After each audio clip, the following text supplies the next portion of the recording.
All righty. What is up, everyone? Welcome to the Sunday Macro Wrap Up for Sunday, September 28th. The last Sunday Macro Wrap Up for the month of September. Man, that was fast. We're already in the last quarter of the year of 2025. And yeah, I think it's going to be a pretty exciting one here, only because a lot of things are converging. There's a lot of different things that are coming together at the same time. And, yeah, I think that we could see a little bit of an increase in some volatility and some other things. But what's interesting is that really with all this craziness going on, the market really is continuing to trend higher here, right? And we've seen over the past few months after the market bottomed, after the tariff tantrum back in April, that we've pretty much seen a grind higher. And over the past couple of weeks, even though during this bounce that the market's been doing since April has been pretty aggressive, we've seen that investor sentiment has been pretty bearish. And so you're really not even seeing that peak euphoria just yet. And so I think that as we continue forward here, oh, let me see something here. Looks like, can you guys hear the audio there? Test, test. Gotcha. Great. Perfect. Perfect. Yeah. So, yeah, we'll go ahead and get into the macro data here and take a look at what's coming up the next week here. And so, the title of this video is the same title as the video I posted last week, which is that good news equals bad news, because we continuously see how we're starting to get stronger market data, meaning that we're starting to see a little bit of an acceleration or a reacceleration in some growth numbers, as well as continued stickiness in inflation. And so that's pretty much what happened last week, is that we saw a little bit more of a positive, more positive growth signals, while at the same time, we got the inflation signal that, it's not coming down as expected, even though it was technically better than what the market was pricing in. It was pricing in an acceleration, and it stayed where it was at 2.9%, which we'll get into here in a second. But if the market is staying resilient, or at least, starting to improve, as well as inflation is remaining sticky, then why would the Fed cut rates? And that's really what the market was pricing in last week, with it having a little bit of a correction, is that it went from extremely dovish to just moderately dovish. And so that rate of change obviously was a little bit of a correction from what was being priced in. Now, for those who are joining us on our social media platforms on YouTube, Instagram, as well as TikTok, the way that these Sunday macro wrap-ups work is that they're an hour long. The first 30 minutes are streamed online on our socials, and then the last half hour to 45 minutes is actually offline just for our macro investing community. And so if you'd like to join that discussion after we go offline, you can check out our website there, and we have a free trial of our macro investing community. So we'll be discussing ideas and how to apply all the information that we're talking about here. All right, so just getting into the data from last week. If you guys remember, we had Jerome Powell speak at this event in Rhode Island, where essentially he came off as a little bit less dovish than he did the previous week, which was the September Fed meeting. And he continued to say, like, oh, we're going to remain data dependent. But the thing is that he mostly talked about how inflation concerns could continue to pick up here. And so the market definitely did not like that. And that was kind of what kicked off a little bit of the weakness to start the week. But then also, you saw a large acceleration in new home sales, which was the highest since 2022. This, of course, was due to the fact that the 10-year was coming down, and some people are anticipating, rates to start to come down, and so that would mean that demand for housing goes up. And with this large spike in new home sales, really this was the largest nominal number. I think if we go back, let's see here. That was 800,000 units. Last time it got close to that, or was back in January of 2022. And then if you go back even further than that, really haven't seen that since like July of 2007, June of 2007. So, yeah, this was a pretty large acceleration in terms of new home sales, and it goes to show that there's a lot of pent up demand out there, right? And so, if the Fed cuts too aggressively, that could actually be, quite the whipsaw for the housing market, right? So, this was a little bit of a test in my view, my team's view, that um, there's a lot of pent up demand out there. So there's people who are looking to strike, a new home or a new rental property once rates come down. So that was definitely interesting there. And then we had the large GDP revision for the second quarter for GDP. That came in at 3.8% from the original estimate of 3.0%. So going from a 3.0% initial estimate to 3.8% on the final, that's a pretty large revision upward, right?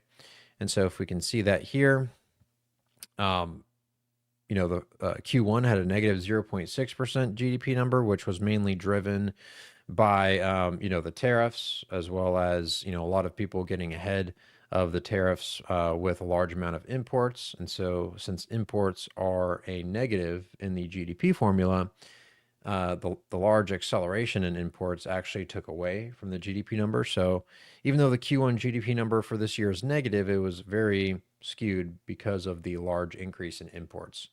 There was a little bit of a decrease in services and some other things, which we did actually see in this number as well, although there was a slight rebound.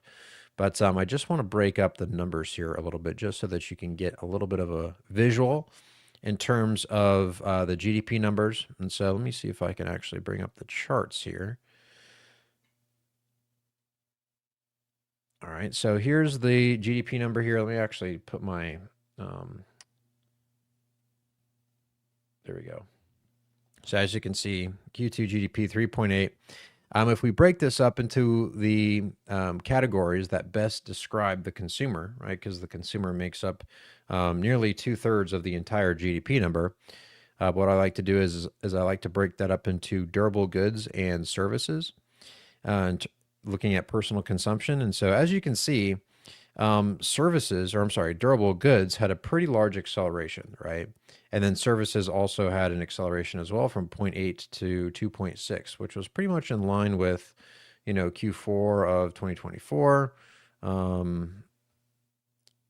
little bit less than the average over the last 4 quarters before that, but services being a very large component had a pretty decent rebound, right?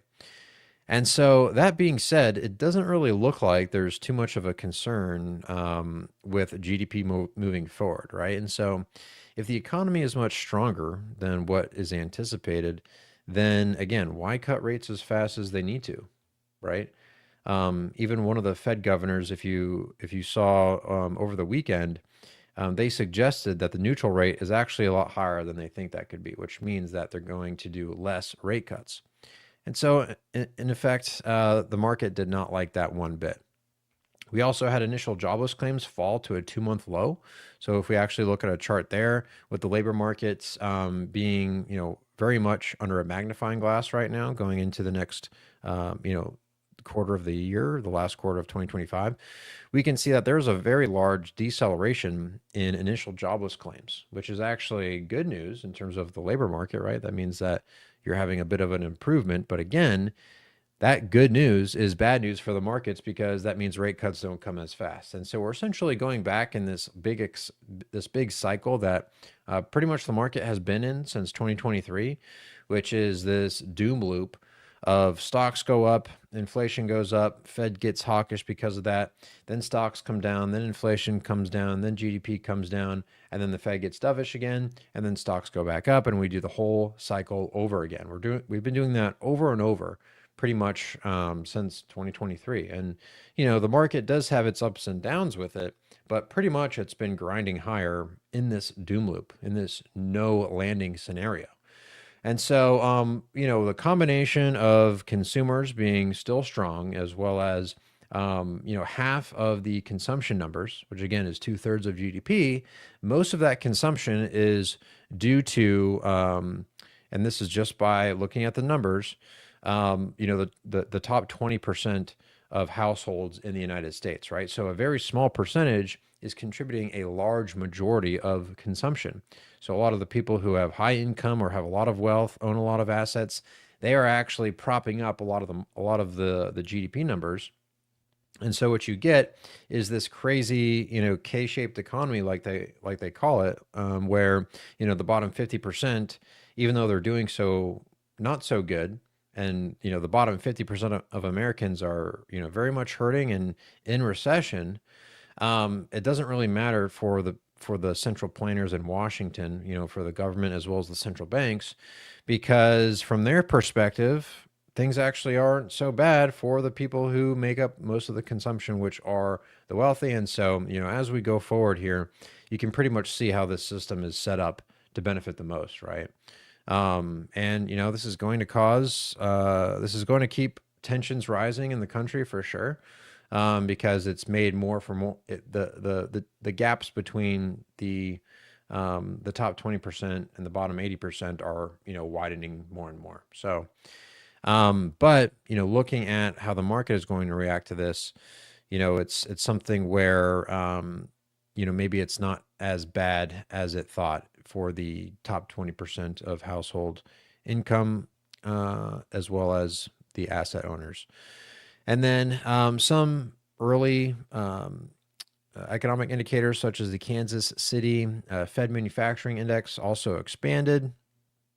We can see that here, how it's getting less bearish or less negative. Trump continues on with the tariffs. So it seems like, even though Trump is continuing with a lot of these tariffs, they seem to be losing their effect like they were at the start of the year there. So that's definitely interesting. We got the personal consumption expenditure numbers on Friday. And so, that showed that consumer spending was on the rise. Now, again, this is mostly talking about the upper income earners and asset owners. But again, they make up the majority of the consumption right now, while inflation actually remained within expectations at 2.9%. And if we actually take a look at the PCE numbers, so this is the PCE price index, which is the preferred inflation index that the Fed looks at. That's had a decent rebound from the lows in April of this year, which was at 2.3%, and that's risen to 2.8% or 2.7%. But again, that was still in line with market expectations. And then if we take a look at the core PCE number, that actually rose to 2.9%. Even though it was technically 2.9% last month, it was just barely it was a rounding error that made it to 2.9%. This is a much more pronounced 2.9%, right? And so as you can see here, over the past 4 months, it's had a decent acceleration to, similar levels that we saw back towards the end of last year. But this is just showing that inflation is remaining more persistent. And, when you take a look at core PCE, that's removing a lot of the more volatile components. And so you can see how some of this inflation isn't just from the tariff situation, which is what the Fed is mainly blaming the temporary inflation numbers on. Taking a look at this week, though, we have the jobs week. So the first of every month typically is, where we get a lot of the jobs data from the previous month. And so on Tuesday, we don't really have anything tomorrow except for pending home sales. But on Tuesday, we get the housing price indices for both the S&P 500 and the normal one. I think it's from the FHFA. And then we get JOLTS job openings on Tuesday, Chicago PMI, consumer confidence, the non-farm payrolls from ADP, ISM manufacturing PMI on Wednesday. On Thursday, we get job cuts announcements as well as the unemployment claims. And then on Friday is the big one, which is where we get the unemployment rate as well as the regular jobs numbers from the BLS. And then we also have ISM services. So, yeah, I mean, we still have a pretty decent week of data coming out this week. Next week, or the week after next week, is pretty light. And then the following week after that, we have inflation numbers for the month of September, which is set to accelerate to 3.0% and remain there. So we'll see what happens from there. But the whole thing, the whole reason why the Fed was getting dovish in the first place was because of the weak jobs numbers. And so this is what most economists, as well as Wall Street, is going to be paying attention to the most.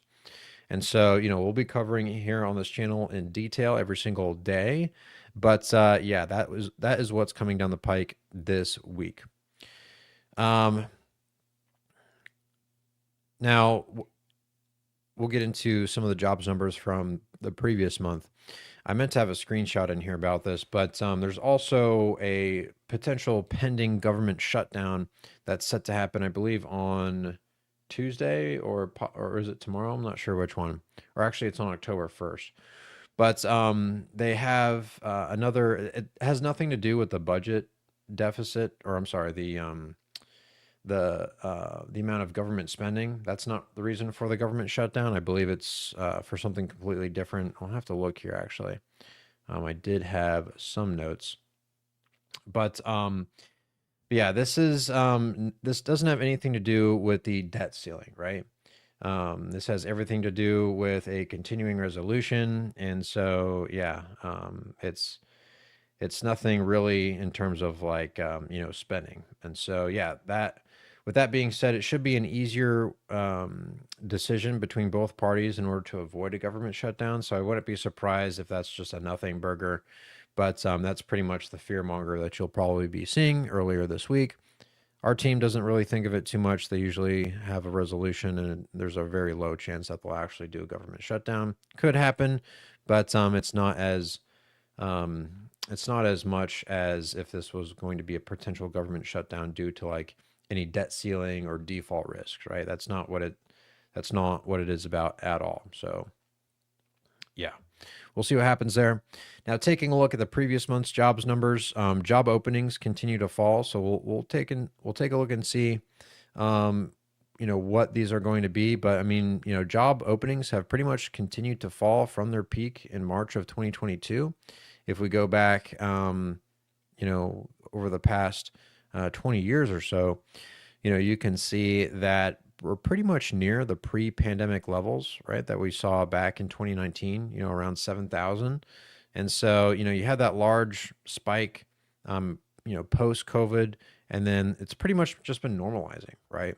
And so, in terms of job openings, yeah, they've been going down, but it's pretty much where they were at at pre-pandemic levels. And so, we'll see if it continues downward from here. I would think that if job openings continue downward even more from the pre-pandemic levels, then that would be a cause of concern. But as of right now, I think we're pretty much in the okay on that there. Then we get the PMI data for manufacturing. That had a pretty decent acceleration last month, so it'll be really important to see how that carries over. We saw that was mainly because of new orders rising in the hopes of avoiding some of the new tariffs coming out from Trump before the holiday season. And so, essentially a lot of retail stores, manufacturing are gearing up for that already. Meanwhile, the prices paid by manufacturers still remains pretty elevated, even though it's come down a little bit over the past couple months. If we take a look at this over a 10-year time horizon, it still has been rising, pretty steadily. We had that huge jump at the beginning of the year. And so if this continues downward, then that would actually be something that the market would like, right? So if we get a big down number in prices paid, that would be big. And it's actually a combination of new orders rising while prices falling. The market's really going to enjoy that. So if you see the opposite, where new orders decline and prices rise again, then it could have the opposite effects. So we'll see what happens there. But there's your two outcomes, up or down, like always, right? Non-farm payrolls, these numbers have been really low this year, especially in the second half so far, as we know from what we saw the previous payrolls report over the past couple months. But, the way that we've been seeing the decrease in jobs numbers, and I'll pretty much just summarize it right here, and this is just observable everywhere, but the actual pool of workers has been shrinking. the reason why the unemployment rate isn't skyrocketing with these falling jobs numbers is because when you take a look at the formula for the unemployment rate, it's the number of unemployed people divided by the total labor force, right? So the labor force is the addition or the sum of both employed people as well as unemployed people. And so you're just taking the unemployed people divided by the total. That's how you get the unemployment rate.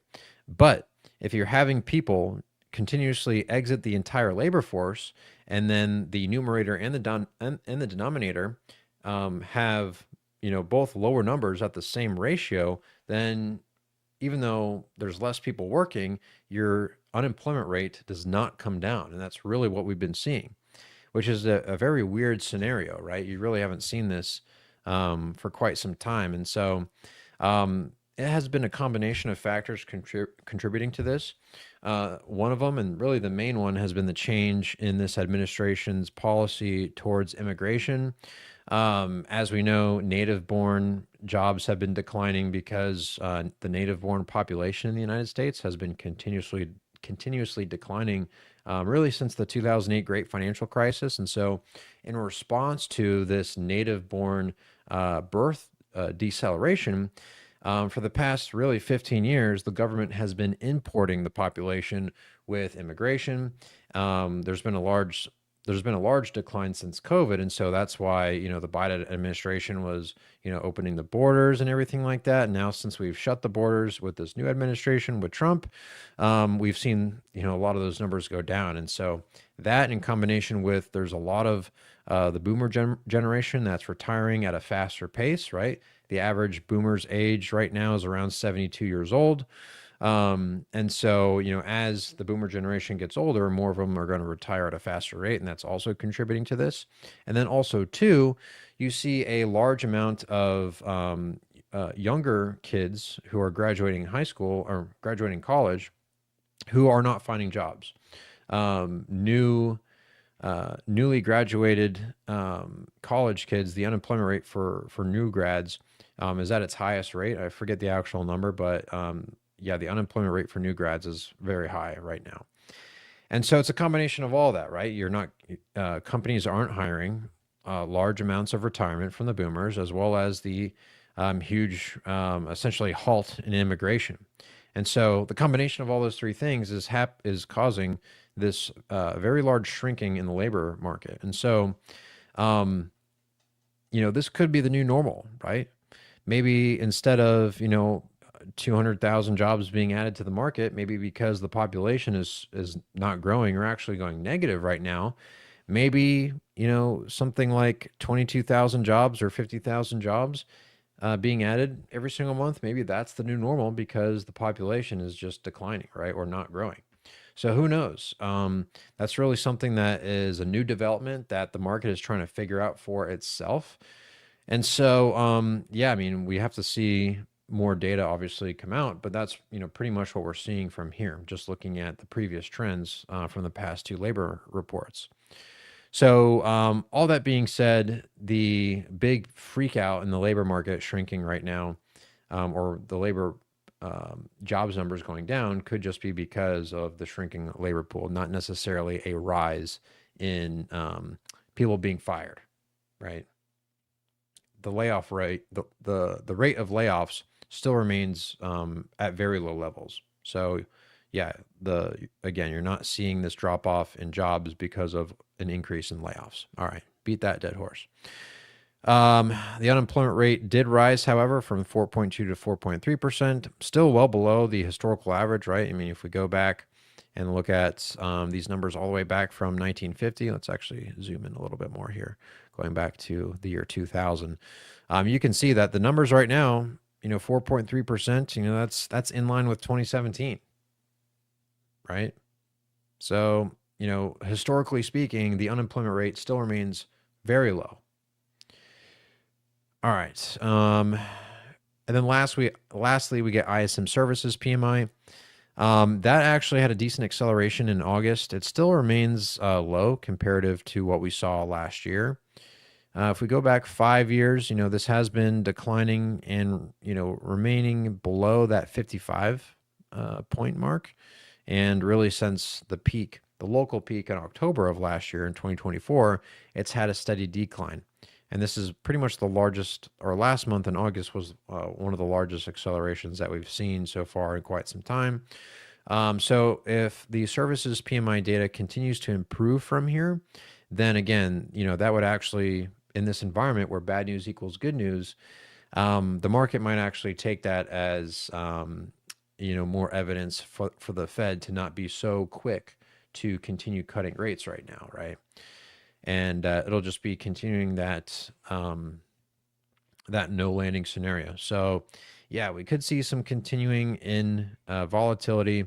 And just like the ISM manufacturing PMI, we want to pay attention to what new orders is doing within ISM services as well as prices paid. Prices paid for services has had a pretty decent acceleration from the lows back in March of this year. That's been continuing and is at its highest level really since October 2022. From a low point to a high point acceleration, this is really the highest it's been since February of 2021. So, again, just like ISM manufacturing, if we see prices come down while new orders go up, that could actually be seen more of like a soft landing scenario, which would actually, the market would like that situation as well. So, so yeah, 2 out of the 3 scenarios, right? Sideways expected, up or up with new orders and downward with prices. The market could go up from that. If we see a large acceleration in prices and a large deceleration in new orders, then the market would not like that. So yeah, those are the 2 that we're seeing here. Okay, getting into the market here. On Friday, we did have a decent acceleration in the S&P 500. If we take a look at the volatility index, volatility still remains relatively low. Let me see if I can find it here. My global macro dashboard in TradingView got a little messed up because I don't know if you guys have ever done this where you've clicked like symbol last or the change in percentage, and then it messes up the custom organization that you've had. So I'm going to have to redo it sometime. But as we can see with the volatility index here, it had a very large deceleration from, right around 17 all the way down below 16 again, right? So, yeah, volatility remains low. Credit spreads also remain pretty low. So, yeah, I mean, we're not necessarily seeing a lot of risk in the market still, even though there was a large freak out last week. And so there was a lot of bullish assets that had a decent sell-off that, my team and I were buying that we can go over once we go offline here. But, yeah, the S&P 500, QQQs, all of those risk assets remain in bullish trend still.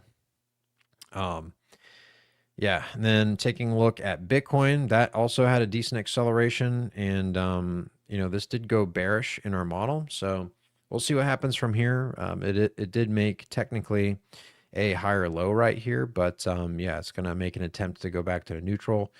Bitcoin's been an interesting one. I mean, it's been really just a whipsaw of going back and forth between bullish, neutral, and bearish in our model. Usually when things start to teeter, it's trying to figure something out and it's just getting a bunch of mixed signals. Ethereum did also go bearish in our model for the first time in a while, so that is definitely interesting. But Solana went neutral, but then it went back to bullish here. So definitely interesting moves from the crypto market. We'll see what happens from here. But yeah, crazy whipsaw that we saw last week. What's interesting is that when taking a look at the dollar, both the dollar as well as bond yields had an acceleration from the data last week. And so, similar to what we saw last year when the Fed cut by 50 basis points, if we start to get stronger data from the market, meaning, better growth and stickier inflation numbers, then you could pretty much see the 10-year bond yield going higher as well as the dollar not going lower.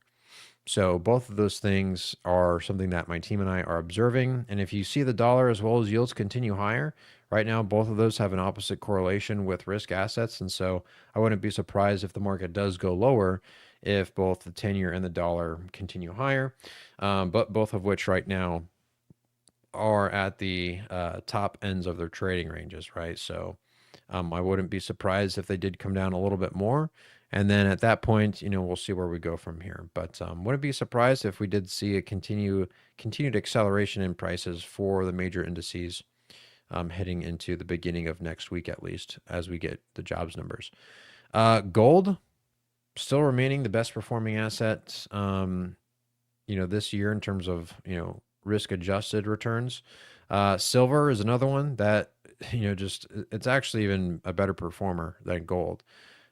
So there's a large just run to hard assets right now because I think the world is just seeing how things are going, and then you're also having.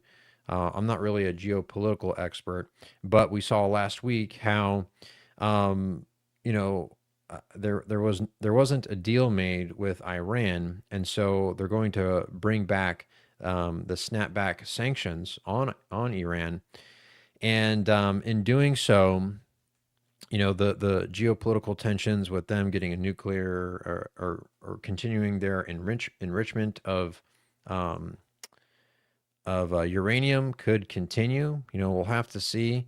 And so that's really the biggest geopolitical development that's going on right now. And that's really kind of been the biggest geopolitical development happening for the Trump administration so far. And so if you do continue to see, which I wouldn't be surprised if this happens, if we do continue to see conflict between um, Iran and Israel from here, then that could potentially have some negative effects on the markets as well, just depending, right? Unfortunately, in that environment, you could benefit from defense stocks, continuing a bullish trend. So we'll have to see from that. I say unfortunately because some people they get a little icky with trying to trade conflict and wars by buying defense stocks. But I mean, all we can do really is preserve our purchasing power. So taking a look at that, let's see here. A lot of the Mag 7 remain in bullish trend. We did take, I believe it was, let me see here.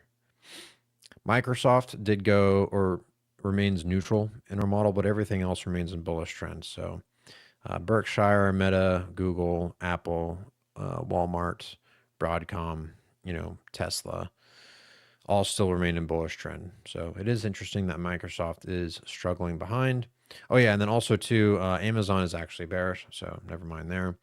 JP Morgan remains bullish, and Nvidia also remains bullish. So yeah, in terms of the biggest potential ETF that we're seeing in the sector that we like a lot is the energy sector. This had a pretty decent acceleration.